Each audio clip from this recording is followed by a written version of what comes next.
Welcome to the Total Soccer Show and our latest round of listener questions. On this episode, we're considering the best loan signings of all time. We're looking at Man United's wage bill, and we're doing that classic European countries with horizontal stripe flags versus European countries with vertical stripe flags thing. It's a thing. My name's Ryan Bailey. Joining me today, Taylor Rocco. Hello, Taylor. Hello, Ryan. I spent so much time on that question. I went back As did I. I created lineups. I had to look at a lot of different flags to figure out which players fit where. Then I got confused a couple of times and had to go back and start all over again. But I'm very excited to talk about that one and all the other ones today. It is good. Horizontal versus vertical stripes of Europe. It's a good concept. We'll get to that very shortly. Hey, Taylor, the vertical stripes are the uppy ones, the horizontal stripes are the sidey ones, if that helps in your confusion. Oh, I got it. I got to do some planning again. Oh, boy. Back to the drawing board very quickly. Yeah, it doesn't matter. Yeah. Hello, Graham Russell. Did you also discover that Andorra and Moldova have stripes in their flags this week? I had a look at a lot of flags, and the best thing about this question is no England. They don't count as either. They are both, and so they are disqualified. And that made me very happy. Cool. Joe Lowry.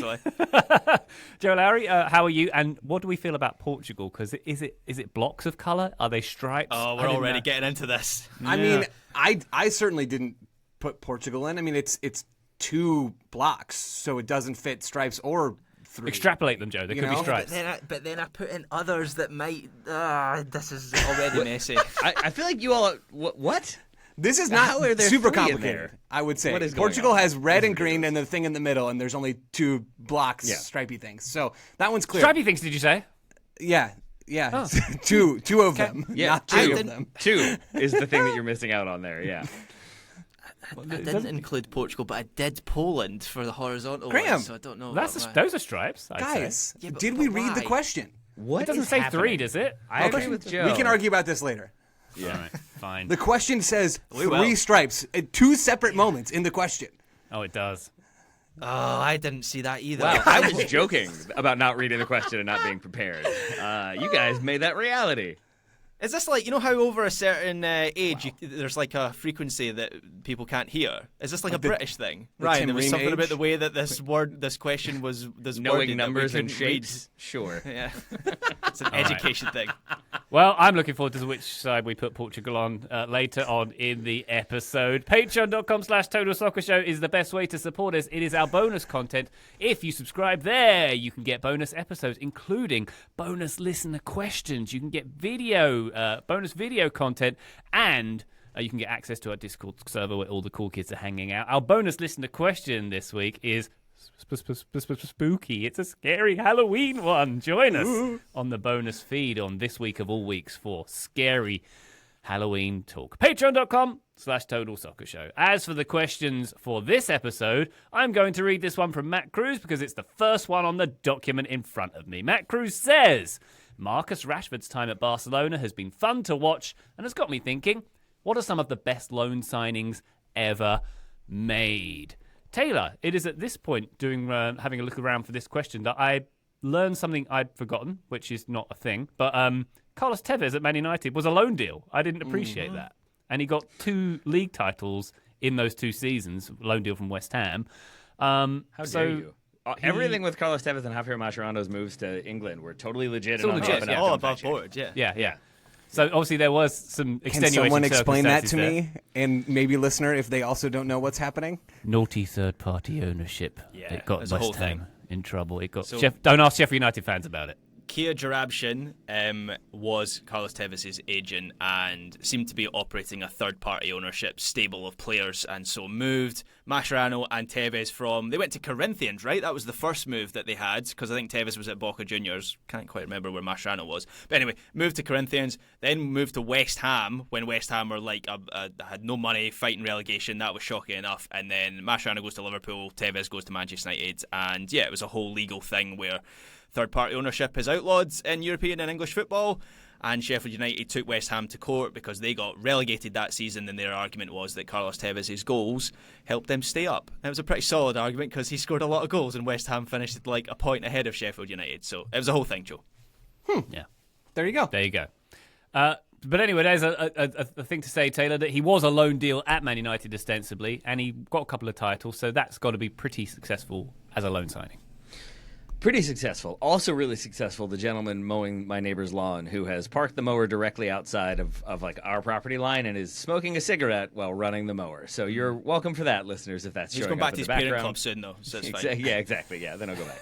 I have a few different nominees of varying lengths of loan because, man, did some people go on loan.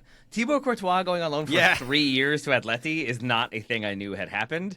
So... Great question, Matt, because it led me to learn that he made 111 appearances for Atleti on loan, won La Liga, Copa del Rey, Europa League, made the Champions League final, and I think cemented himself as the goalkeeper we know him to be before then making the move to Chelsea and then Real Madrid, obviously. But the 3 years that Atleti definitely helped shape him into the player he is. Martin Odegaard moving to Arsenal on loan from Real Madrid. 14 appearances, only 1 goal. It's a January loan. But it's enough to justify that move permanently, and he helps kind of kickstart their change in tactics and evolution and overall performance and is now such a critical and reliable performer when he is healthy. 2 more. James Rodriguez, loaned to Bayern from Real Madrid, 2-year loan, wins the Bundesliga twice, wins the DFB Pokal, is in the Bundesliga team of the season, helps him kind of fire up his career again. This happens with James. He plays really well, makes a move, plays well, and then kind of falls off and then comes back up and then falls off and comes back up. But is an incredibly electric player and with Bayern wins a lot, looks very good.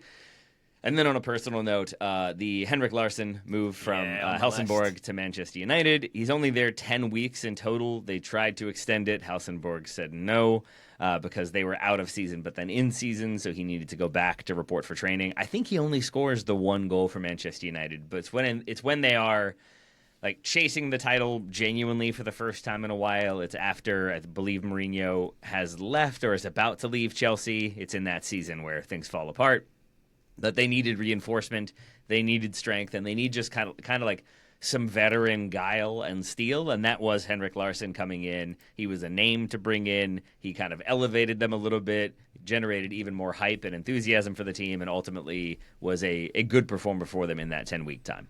Yeah, that loan deal is one where the lore around it kind of outweighs his actual kind of contribution.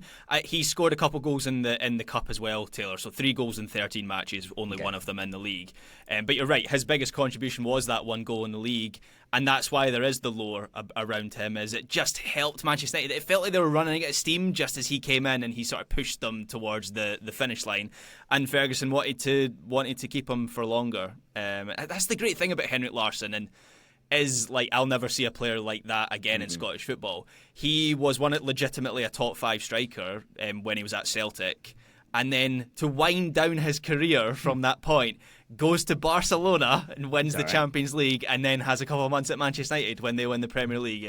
Just a sensational player. But yeah, I think that's I tried to go for sort of pure loans in terms of players who maybe didn't parlay the loan into a permanent transfer. So I thought of Henrik Larsson. I thought of Fernando Morientes, who went on loan to Monaco from Real Madrid and helped them reach the Champions League final. Scored against Real Madrid in that run. Scored against his parent club as well. I thought of William Saliba, who was on loan at Saint Etienne, and then Nice, and then Marseille. And I remember the Saliba one because when he was at Marseille, Arsenal fans, he was one of the best defenders in Ligue 1 at that time, and Arsenal fans were doing their nutting, as we would say in Scotland, over the fact that he was still out on loan and Arsenal weren't playing him regularly. And then I also thought of Jesse Lingard a few seasons ago at West Ham, where he was brilliant for West Ham, got back into the England squad. West Ham wanted to pay £30 million for him to sign him permanently, but Manchester United decided to keep him, not use him again, and then release him on a free 18 months later, which was just sensational business from them. So those were the ones that came to mind. There you go. Joe? Noms? Yeah, I'd completely forgotten that this one had happened, which was Gareth Bale's Tottenham return during the Premier League's COVID season, on loan from Real Madrid, 11 goals in 920 league minutes. Wow, that's a lot more than I remembered. Isn't that? I did not remember that whatsoever. That is bonkers return. Now, and some of those were he played a good number of minutes off the bench as well, and so sweeped up some goals that way. But absolutely absurd how effective he was. I'm going to ask the group another question. I've seen a whole bunch of listicles while researching this question, presumably written by Graham and Ryan or like some portion of those two, that list Edgar Davids as like a common one here when he goes to Barcelona in 2004. Everybody on Reddit also seems to love this, and I just don't have the context. It seems like that's like sort of part of Barcelona getting back to some of their best. Graham, it seems like you had some emotional response to this. Can you explain that to me? I'm just asking you guys to explain it today. So this is like the start of the Frank Rijkaard era, and it's at a time before, it's like pre-Busquets. Xavi, I think at that time, is slowly becoming the player that he would become, but it just felt like Barcelona needed a little bit more steel in central midfield, and Edgar Davids was that player of the era that if you can sign him in a short-term deal to bridge the gap between two like eras, you do it, and that's what he did for Barcelona at that time. And I think the context is Barcelona had been so bad for quite a long time that this was them coming back to the glory years, and Davids played an important role in that. I'd like to submit then Edgar Davids as like one answer to this question as part of what got Barcelona back to their glory years as they were waiting for Xavi to become the player that he would eventually be. So Edgar Davids is on my list. And then Zlatan as well. When he goes to Milan, this doesn't fit Graham's criteria because he does end up moving there permanently and has that deal agreed to. But he falls out with Pep at Barcelona and then goes to Milan, has 25 goal contributions with them that season, helps them win Serie A, and then is even better for them the next year when he's on a permanent deal with 28 goals that year. Zlatan is just like superhuman, always has been, certainly was at Milan. I'd like to give a shout out to a player I think might be a serial excellent loan signing, Romelu Lukaku. So West Brom, 2012-13, 17 goals he got that season. West Brom finished 8th, their highest ever finish in England's top flight. It was pretty much down to him. The following season, he goes on loan to Everton, where he gets 15 goals again. Later on in his career, he goes to Inter on loan. He was there permanently, but he goes to Chelsea, and he was at Chelsea. He goes back to Inter on loan. He gets 10 goals that season, but goes to the Champions League final as well. And then he does his Roma loan where he gets 13 goals the following season as well. So he fits the Graham criteria of not permanently signing. Oh, no, he signed permanently for Everton. Doesn't count. Everton, but West Brom, for sure, they were on my list. I think about 16 of those 17 goals he scored that season were in that final game against Ferguson's Man United. You know, the 5-5 game. Yeah. Good times indeed. Very good. Matt Cruz, great question. Thank you very much indeed. Let's go to one from Andrew in the Discord who says, who are some of the players not everyone would know that you either love or love to watch play or have loved watching play in the past? Mine is Jorge Hernandez for San Antonio FC in the USL. Yes. I figure all of you being fans of lower league clubs, you'd have some good fun answers. Joe, do you have a good fun answer? Jorge Hernandez is like a great answer and very much would have been on my list if Andrew hadn't taken him wisely before I got to him. So Jorge Hernandez is like probably the best playmaker in the USL. He was with the Galaxy system and goes from there, parlays like really good play for Galaxy and USL to a top flight move in Belgium, which is basically unheard of for a USL player to go and make that sort of move. Doesn't work out for him because he's probably not a like top flight Belgian sort of player, but then comes back and now with San Antonio, I think has had 3 straight seasons of like double-digit goal contributions and is so good. He's so good at that level. I stuck along the USL lines because that's the soccer I watch most that we don't talk about on the show, if that makes sense to people.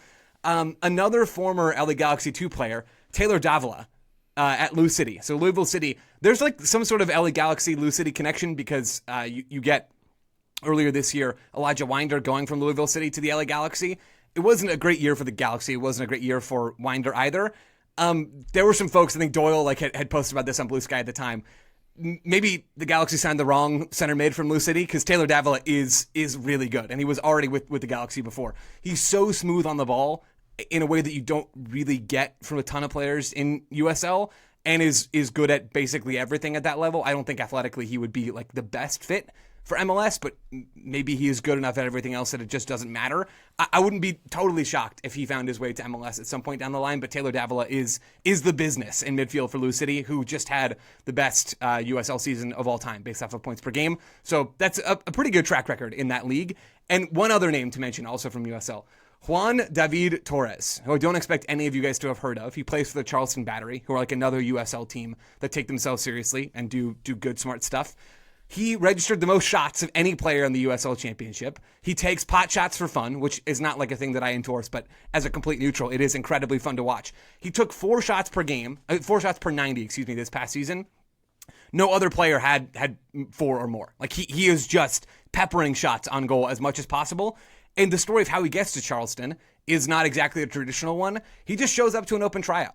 Fresh off of playing, I think, 300 minutes for Millonarios in Colombia's top flight. Somehow he ends up in Charleston. I don't know how this happened. I don't think it's public how this all came together.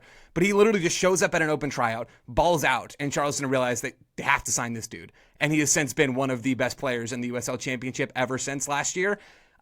He's the real deal. He is one of the scariest players in USL, who I also think if he could just like tighten up some of his shooting tendencies, he is every bit skilled enough and I think like maybe just athletic enough to hang in MLS, but the fact that he's international probably doesn't help him there. But so much fun to watch. Those guys are absolutely on my list.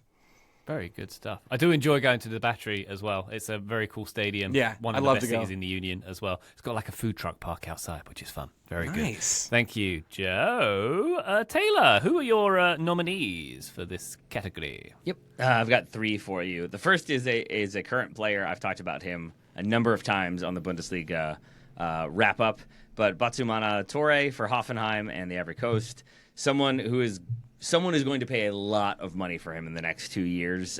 He can play on the wing, he can play through the middle, he can be a wing back even, but has insane speed and insane passing vision. And I find myself sort of like wanting to watch Hoffenheim games just to see his like open field speed and then what he can do with it and how he can get past defenders. But also of late, his ball playing ability has been really fun. So he is the type of player who like I watched once and now I want to see more of, to see if he adds elements to his game and also to see how much of a fluke that was, that one performance. And thus far, it has not been a fluke. And then 2 more personal ones that kind of go to the lower league aspect of this one. I've talked about him before on the show, but Onandi Lowe is like a critical person in my like Richmond Kickers memories. He plays for the Kickers for 1 season in 1999 and leaves about, I think, 3/4 of the way through the season to go on trial with the Turkish club. And then he comes back and plays for Rochester the next season. But in 3/4 of a season, he scores 15 goals in 16 games. And I remember it being a joke amongst players that like, oh, Onandi hasn't scored yet? Well, then we'll get one more, because he was just inevitable at that point. And then has Damian Lowe as a son, who then becomes inevitable in his own way. So, like, a very impactful player, but just the way he could score goals at will, the way no defender seemed to be able to handle his size and physicality. He is a player that, like, looms large in the memory. And similarly, long-term listeners will know that I have a strong affinity for Hugh Roberts, who played for the Kickers for a season or 2 there, largely because I love players who like applaud the effort. Like if there was a good ball, the player just couldn't get to it. I love when they turn around and give the thumbs up. Like I just love the kind of like the morale that helps build. And Hugh Roberts, I talked about it when we did the broadcast, played with his thumbs up. So when he would receive a pass, he would receive while giving a thumbs up, and then would like same to the other side. He was just a very positive, like, yes, I like that pass. Okay, cool. Yes, I like that pass. Like I don't know why I enjoyed that so much. It seemed to be a quirk of his, but it made me love him very much for being that kind of positive morale figure. Do you know where he plays now? Somewhere in Charlotte, I'm assuming. The Independence, baby. There you go. Yeah, there you go. Excellent. We don't talk I'll about that. Once you move to North Carolina, you're dead to me. Whew, wow, Graham. That was yeah. Is someone talking? Yeah. Wow, there What's it is. that? What? I was just Graham, doing this any shrill nominees? British shriek, but you know. Maybe that's just me. So I'm going to broke come me at you there, with some examples from Scottish League football, some historical examples. None of these players are still playing. And it's similar to Joe, like just because these are guys that listeners might not have heard of, or certainly some of them won't have heard of. I'll ring off a few.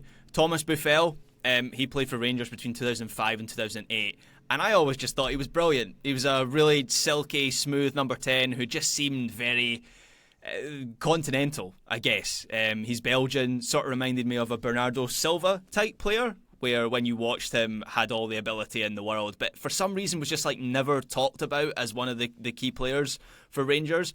And he also got about 40 caps for Belgium, so he was genuinely very good. I don't really understand why there wasn't much hype around him. How much do you guys know about Lubo Moravcik? Ryan, I feel like you might have heard that name before. Moravcik played for Celtic. See, You mean that name you just made up, Graham? That name? Yeah. Okay. See, this is the thing, right? So he is one of the best players to have ever played in Scotland. But I think globally, the reason that I'm mentioning him, I think always flew under the radar a little bit.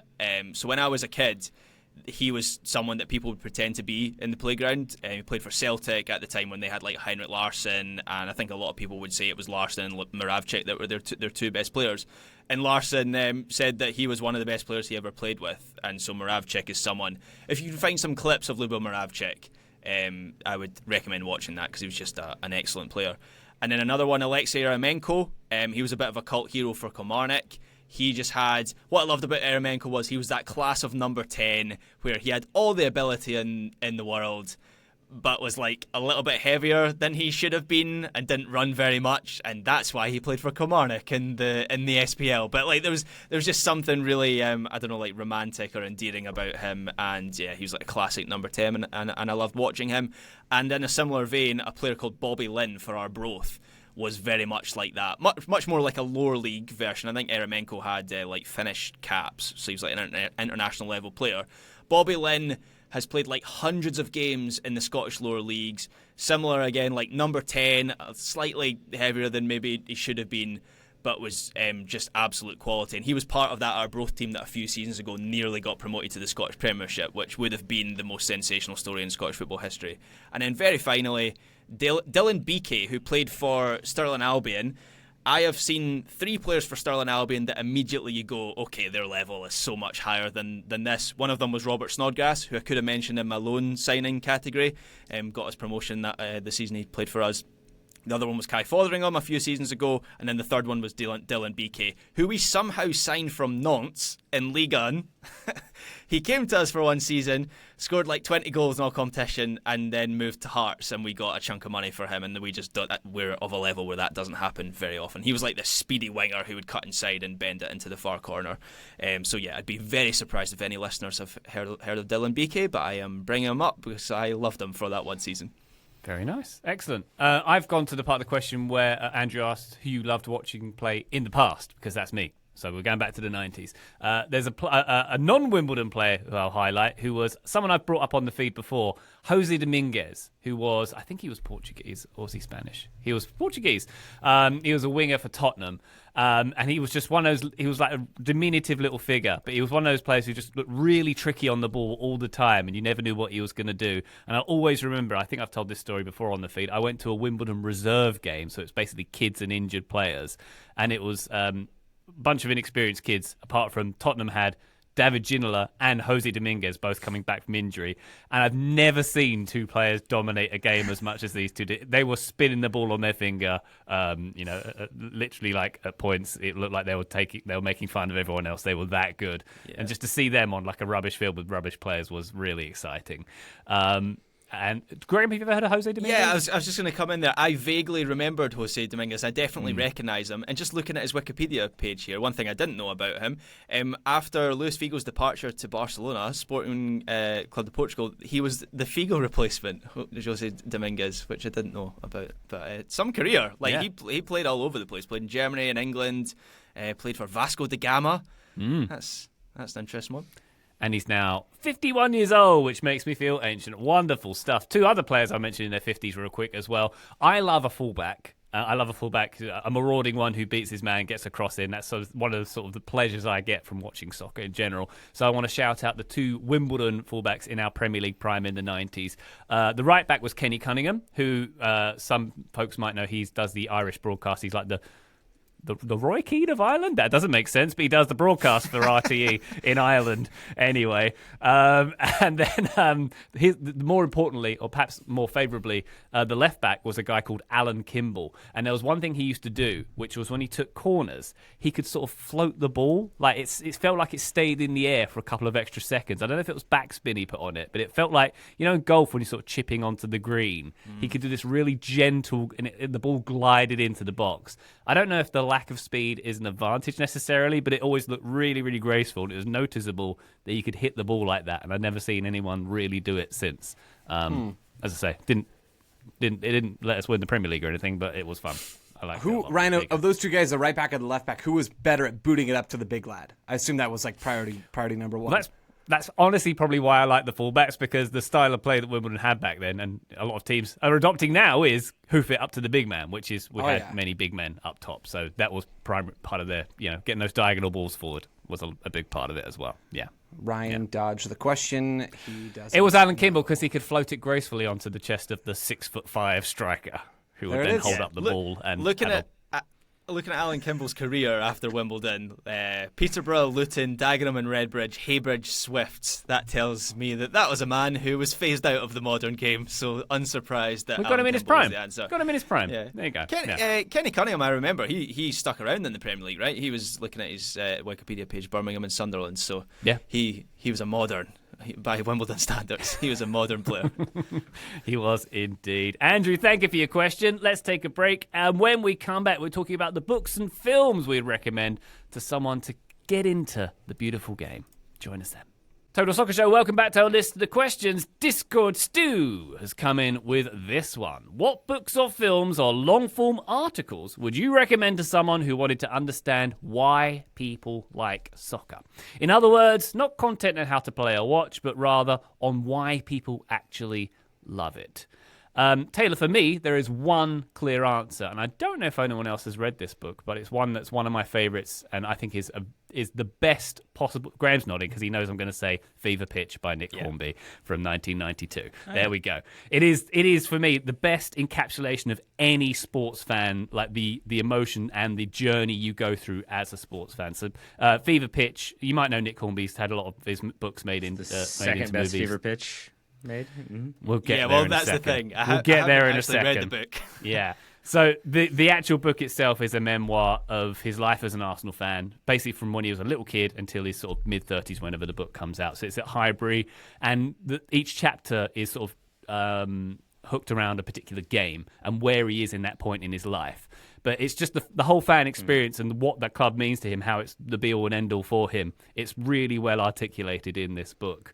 And unfortunately, as Taylor has inferred there have been some film remakes of Fever Pitch. In 1997, there was one where the main character was Colin Firth. Wasn't very good. And in 2005, there was a baseball version where the action was supplanted to Boston and the Red Sox, and the lead was Jimmy Fallon, and Drew Barrymore was in it. What?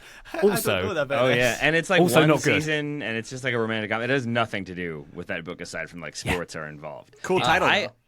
I remember like the Arsenal, like aspects of his Arsenal fandom from that book for sure, because it's a really interesting time in where Arsenal aren't the Arsenal that we know today. So there's like a lot of more rugged play and hooliganism. I remember Clock End, do your job, that chant, and then learning about how the Clock End was where maybe the ultras would sit and get a little rowdy if things weren't going their way. But the passages when he's like watching. Like, I think he watches the Heysel disaster unfold, and he kind of like is there with Italian fans at university watching that game and like what that meant to him. And I think it's a very poignant look at different aspects of footballing fandom and footballing culture. So yes, Ryan, I think that's a great shout. yeah, Great shout by Ryan is what I was going to say. Yay! I've never read the book. I know people say it's better, and I believe them on that. But it's been a long time since I've seen the film as well. So I watched the trailer last night, and the funniest bit about the trailer was 3.5 stars from the New York Post. They put that in the trailer. That's how bad the reviews were. 3.5 stars. It was out of 3.5 though, Graham. To be fair. That was the scale they used at the time. Unusual scale. Yeah, there's a 90 scale. So yeah, I think the movie, the climax is the 1989 season, the Liverpool Arsenal, Mickey Thomas getting the goal at the end, and they dramatised it quite a bit more than the book. But yeah, it was fine. Other books for me, I recall reading The Miracle of Castel di Sangro, but I can't really remember specifics of it because it was so long ago. But that's the one about like the very tiny Italian club that makes it to Serie B, and what they mean to like the local population and players, like eating with like the families of supporters and whatnot. And it's a very like close knit community. So that's a cool one if you want like what life is like for a smaller club who are having success. The two that got me, I think, went from like I like soccer and I like watching soccer into like I'm fascinated by the culture and fandom would be How Soccer Explains the World by Franklin Foer and Football Against the Enemy by Simon Couper. Both of those do a really good job of sort of getting into the like socio-political and historical conflicts that fuel soccer club, like not necessarily just violence, but like there's obviously a lot about Celtic Rangers when it gets to like sectarianism and how that's bled into the game.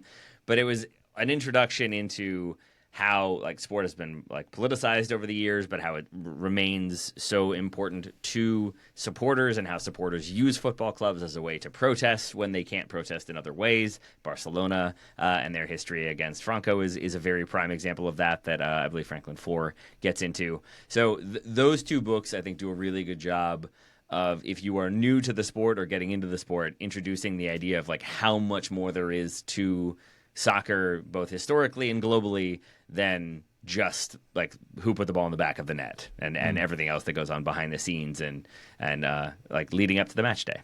That's good. Yeah, Sid Lowe's got a couple of good books along that line. Fear and Loathing in La Liga as well. Yeah. He gets into the good. history between Barcelona and Real Madrid. Yes, very good context. Joe, do you have any nominations? Yeah, I was sort of wondering if we could recommend The Away Game, Moment of Truth, Croatia Defining a Nation Under Pressure. Any of these FIFA Plus specials, I think, really would be worth watching. I'm scrolling through the archives right now. They've got one called Captains of the World that seems like it's going to be a worth a watch. The Long Walk. I mean, really a lot of gold there. I don't subscribe myself, but I know Graham does, and he's seen The Long Walk. Yeah. Isn't that a Richard Bachman book now turned movie? I didn't name them, Taylor. I'm just reading Okay. them. All right. I don't have a good answer to this question because this, like, to be honest, like, this is just not my perspective on soccer. My answer genuinely is, can we take them to a game? Can we watch the 2022 World Cup final with them? Like, I think everything that's been said right now is great, and different strokes for different folks. Like that's just fine. But it's not for me necessarily, or it's not the thing that hooked me, and so I don't know that I have a great recommendation. The reasons why I'm fascinated by soccer mostly are because I think the sport is like amazingly intricate, and the highs are so high, and I think you see that in the 2022 World Cup final. It's also like a great entertainment experience to go to a game in a way that I don't think any other, certainly American sport is. So I would take them to a game, like take them to a game near you. I think even a like lower level game with a smaller crowd will still have an atmosphere that is attractive to people.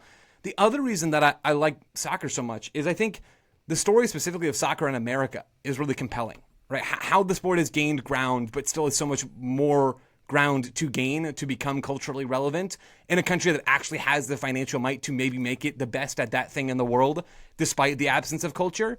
I think that whole like story and that narrative arc in a macro sense about soccer in the U.S. is fascinating. So I do have one media recommendation. I don't know if it's as good as the things that you guys have mentioned or not, but I would recommend like flipping through at least CBS's, it was Paramount Plus's like documentary series called The $1 Billion Goal, which is tracing soccer's evolution in the U.S. It dances around a little bit timeline-wise, but really spends a lot of time in the build-up to the U.S. qualifying for the 1990 World Cup. That's where Paul Caligiuri scores the goal in Trinidad in '89, and that ends that 40-year World Cup drought for the U.S., and they get it in '90, then they host in '94. And then I do think you see very much an uptick in soccer's relevance in the U.S. from there as MLS starts and soccer is more professionalized and all that sort of stuff and scales up. I think the whole story of soccer in America is fascinating. I don't know that that's really exactly what Stu's talking about, but my honest answers are I would take them to a game first and foremost because I don't think you can sell it a whole lot better than that, at least from my perspective. Graham, I was hoping that Joe would mention one of the billions of listicles that we wrote back in the day as his long-form article. Which soccer player has the smallest shin guards? Something like that. Maybe that could do it. That sounds great. Yeah. I have two more quick nominees. Sunderland Till I Die is a very depressing documentary on Netflix. If people haven't seen it, I'm guessing a lot of our listeners have.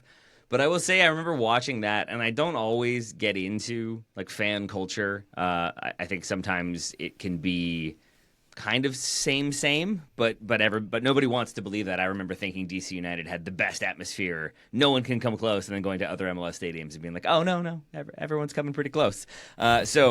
But the Sunderland supporters in that one, like the taxi driver and the husband and wife who've been fans for forever, it made me like want to play as Sunderland in FIFA career mode and like win silverware because it like meant so much to them. And I think seeing how much a club in what was at the time a death spiral, like seeing how much that means to them and how it impacts their lives, I think gets across the significance of these clubs in the areas in which they exist. And then a more I would admit openly, like a hipster selection that I go back to like once a year is Zidane, a 21st Century Portrait.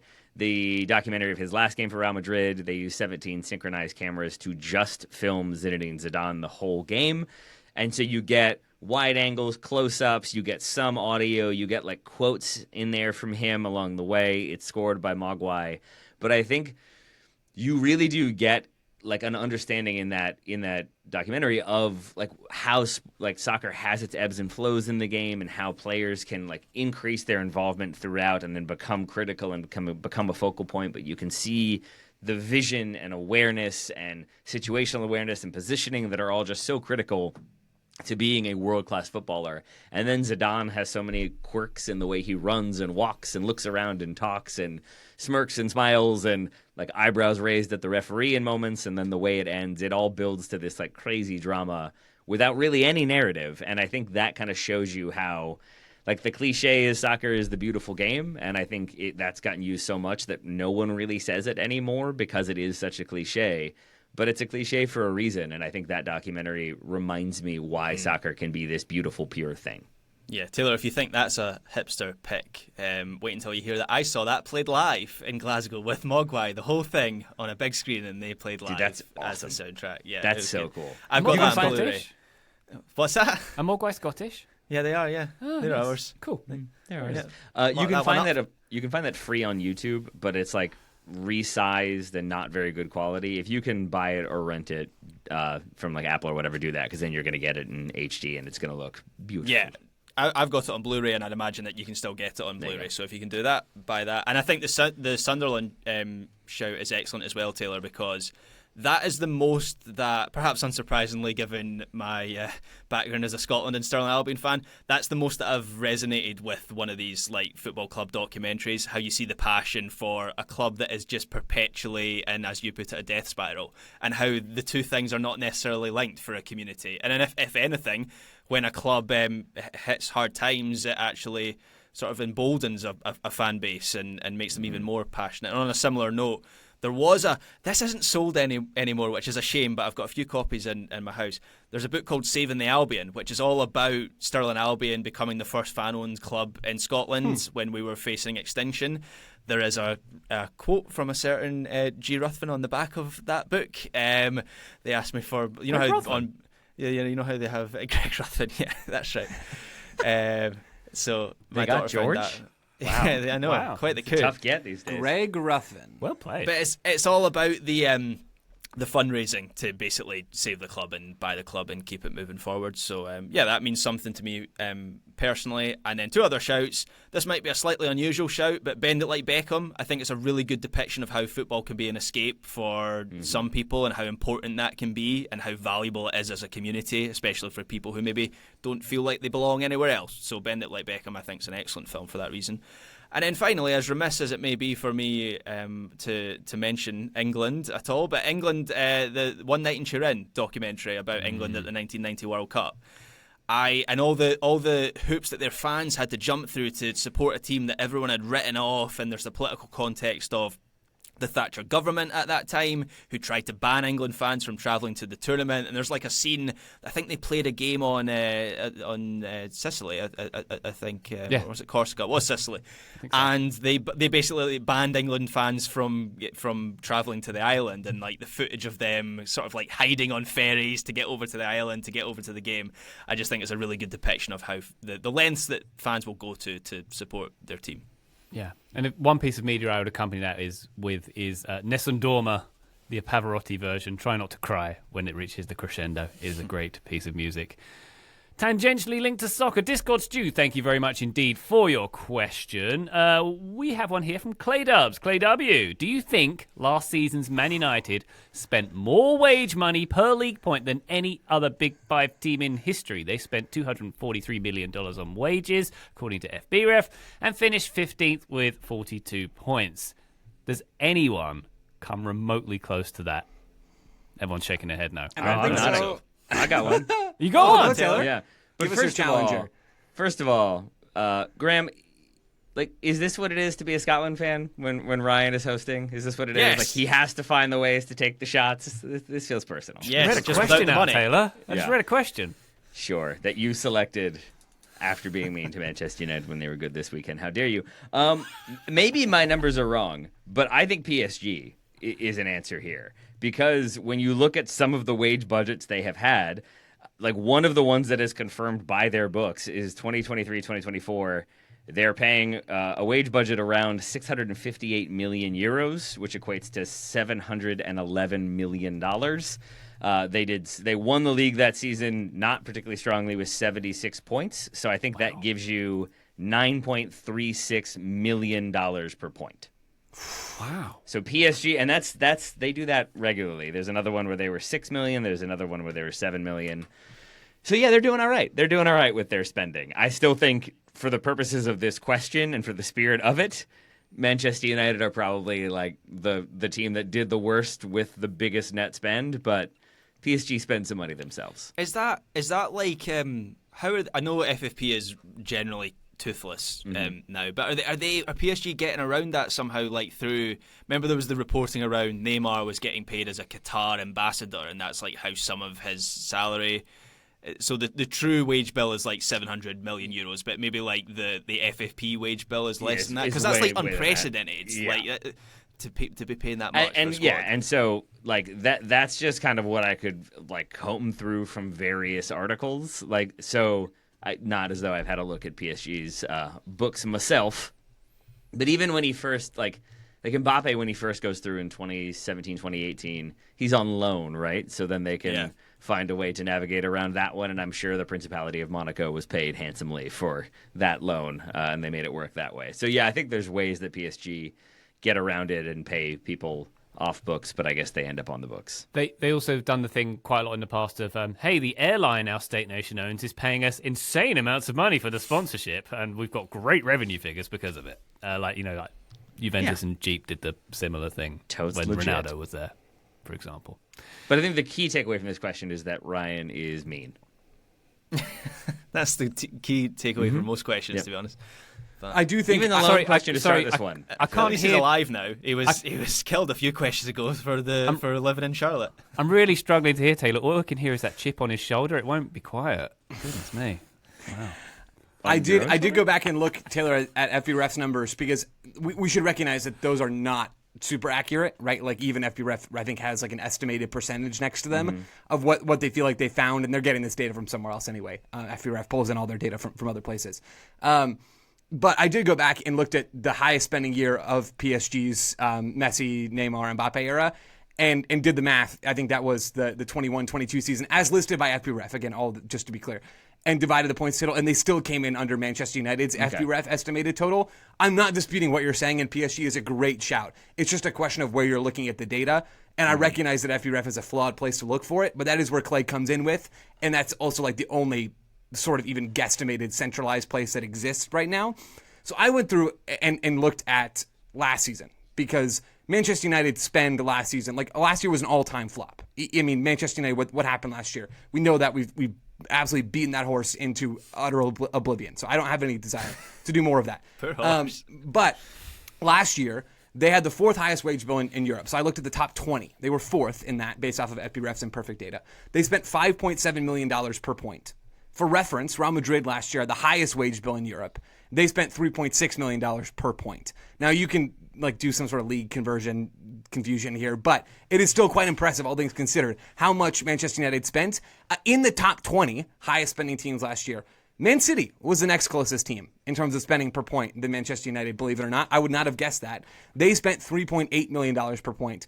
Does anyone want to guess who the next team was, who I think finished with the highest, I guess that would be the third highest, then spending per point after Manchester United and Manchester City? Hint, they also play in England. Nottingham Forest. Spurs is correct. The Spurs were next. They spent $3.7 million per point. So Spurs, even for how terrible that season was last year, they just spent so much less than Manchester United, at least for last year. And based off of FBref's numbers, I don't know that you can find a rival to Manchester United. There we go. Clay W., thank you very much indeed for your question. One more quick break. When we come back, it's striped flag battle war time. Join us then. Total Soccer Show, welcome back to our listener questions. Matthias Kraner has been in touch with this excellent, much-anticipated question. Who would win? A team formed from European countries with flags with 3 vertical stripes, or a team formed from European countries with flags with 3 horizontal stripes? So, on Team Vertical, as far as I can see, we've got France, Italy, and Belgium as the big uns. We've got Ireland, Romania, and a few others, definitely not Portugal. And on Team Horizontal, our big players are likely Germany, Spain, and Netherlands. No, Spain's not 3. Is Spain 3? It is. Spain has It is 3. good. So Spain, there is a question with Spain. I don't know if the question specifically is asking about them being symmetrical stripes, because Spain certainly aren't that, or if they're allowed to have symbols on the flag and not just like the tricolor stripes only, because that would rule Spain out. I did include them on my list. Taylor, I don't know where you came down as a fellow reader of the question, unlike the other two maybe that are on the show. I don't know. Did you include Spain, or like do we outlaw them because they're not just pure stripes? You know what I mean? I made it that if you have, like, fundamentally the 3 stripes one way or the other, I included you. Fine So with if Spain is on there, Croatia, I included as well for that reason. Joe, where were you again? No, I'll allow it. I'm fine with that. I just didn't know like where the group was going to decide, and I've whittled the group down to you, Taylor, and me, sort of along the way. Oh, yeah, because some people read questions and some people are from Europe. British, et cetera, et cetera. I had Austria, Bulgaria, Oh, Croatia, big man over here. Okay. I think you're smart, huh? Taylor, that was not the time. crowding them in. Austria, Bulgaria, Croatia, Germany, Hungary, Netherlands, Serbia, Slovakia, and Spain. There are others on that list that Respect could be horizontal, Estonia, Taylor, but- please, if you would. Exactly. Thank you. I'm not sure we needed to go fully into the weeds on some of those. And by contrast, for vertical, it's basically Belgium, France, and Italy. Yeah. Yeah. So, Taylor, if we go for the big 3 of each, which I presume the lion's share of the players will come from, so France, Italy, Belgium, Germany, Spain, and Netherlands. Today, I feel like it's Germany, Spain, and Netherlands edging it. How do we feel? First of all, I remain confused why there aren't more better strikers in the world because there are not many like out and out goal scorers for either of these. Like you've got a lot of very creative wide attackers who can operate centrally. Probably Mbappe is the difference here.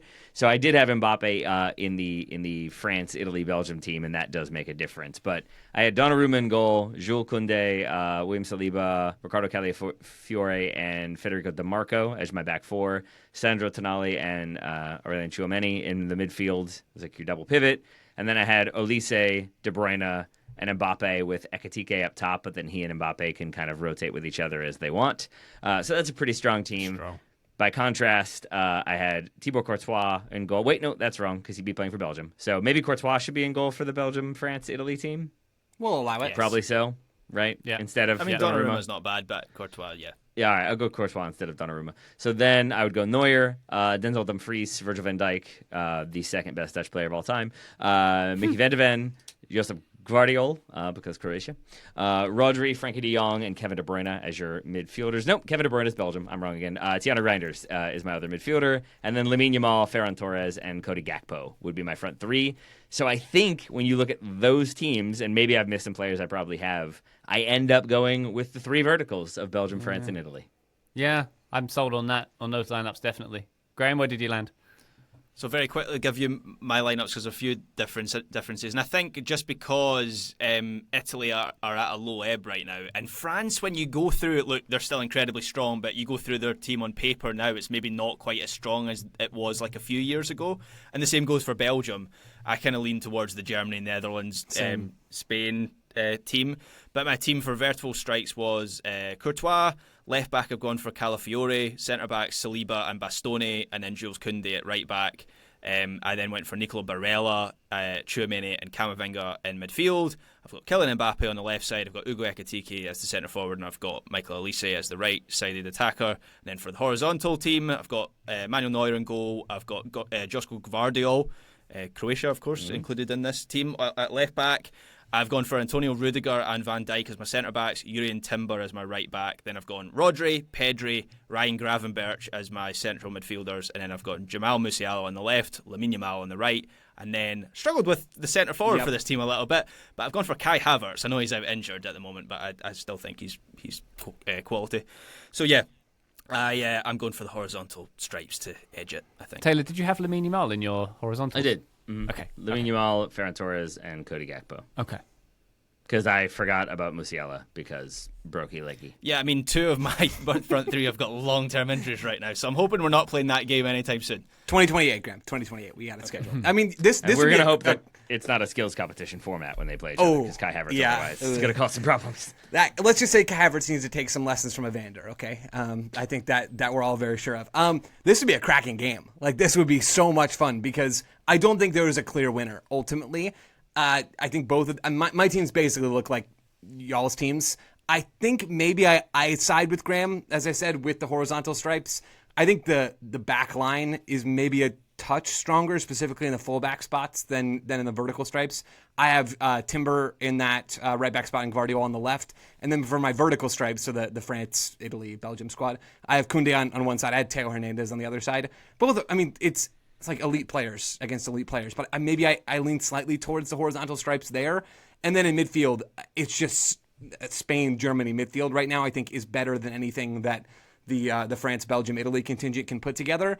And the only question mark, as has already been said, for horizontal stripes is who plays up top. Like, Kai Havertz is a great choice, Graham. I had Samu as an option on my list for Spain. I even dipped into Slovenia for a possibility of Benjamin Šeško, where I know I'm higher on Šeško than anybody else on this show, but there aren't like a ton of super convincing options. Taylor, you had Ferran Torres, right, in that striker spot for that team, if I heard right, which I think is completely reasonable. It's also just so hard to turn down a Lamine Yamal, Cody Gakpo wide attacking pairing. But on the other side, it's Mbappe and Elise. I mean, it's stupid. Maybe I should just go with Hugo Ekitike's team because I like him and want to hang out with him forever. I mean, Spain have done well without a striker in the past, to be fair. So yeah, that's true, Ryan. That's an interesting and Germany, thought. Really. We'll allow it. Yeah, thanks. If Šeško were like, I did the same thing, Joe, and then I was just like, Can't do it. I can't do it. Yeah, I'd like to. If he was just performing a little bit better, or maybe still with Leipzig playing well, maybe. There we go. What do you think of vertical versus horizontal stripes in Europe, listener? Why don't you come and join us in our Discord to chat about it, Taylor? If we made it into like, because I think a lot of countries have a cross on the flag, but if we made it into like an obvious cross, like does England? That's the cross of St. John or St. George. Cross. St. George. Yep. Yeah, St. George's cross. So like, if you did that plus the Scandinavian countries. If you add them into the mixture, now what are we doing here? Because you've got Erling Haaland and Martin Odegaard, and you've got England, basically. And maybe, and like Alexander Isak you could throw in there, Gyökeres you could throw in there. We might get a mixed sauce in there. We might get a wee saucy. You might. Saucy boy. Oh, you're doing diagonal crosses as well, huh? Okay. I mean, if your St. George's cross is getting counted, our St. Andrew's cross is getting counted, so... Fight. Okay. All right. All right, Graham. This is completely unrelated to that. I think probably the team that whichever flag group got whatever the countries Taylor just mentioned would win because then they get a bunch more good players. I don't know, maybe not. A thing I learned, and Taylor probably already knows this, and maybe even wrote the articles that I read about it because Taylor knows everything about this sort of thing. I learned that there's so many more countries with the horizontal stripes than the vertical stripes. Apparently, they all just sort of took it from the Dutch. Well, the Dutch got on board early. They like had a bunch of ships around. And then the Russians came in and saw that that's how the Dutch were running things, and they were like, "Oh, you guys are doing things pretty well. Let's take your flag shape." And then Russia obviously had a bunch of other stuff going on, and that spread from there. And all of a sudden, now the list of horizontal striped countries in Europe is way longer than the list of vertical striped countries. The more you know. That might be wrong, by the way, but Taylor's not disagreeing, so I think it's true. the more you know, that might be wrong, by the way, as an all-time I'm not going to say that statement. I'm a historical expert. I didn't spend my younger years digging up artifacts in the Middle East like Taylor did or whatever it was that you did. I did do the 101 on like countries that don't play or don't have their dominant color as their flag. So Right. the Dutch would be one, and like did go into a long history of the Dutch flag and why orange is so important. And I would believe that, Joe, what you found, because their flag goes back quite some time. Teacher said I did good. Yay. Well done. A team of nations that don't play in the colours on their flags. What would that be like? Australia, Japan, Croatia. Netherlands, Italy, Italy. It's It's not bad. Netherlands. Yeah. Let's put that together at some point. Very good. Mateus Craner, thank you again for your question. Excellent as it was. If you have a question for us, you can go to totalsoccershow.com/questions, or you can go to our Discord and write it in there and then press enter. The patreon.com/totalsoccershow is the best way to access that and to support us. Come and have a chat with us in our Discord. But for now, that is our listener questions episode. Look out for a bonus listener question on the aforementioned bonus feed. But Taylor Rockwell, thank you very much indeed, sir. Thank you very much indeed, sir, my friend. Thank you very much, Joe Laurie. Thank you. Thank you very much, listener, for joining us on this one. You have yourselves a wonderful weekend. We'll be back on the feed next week. But for now, bye.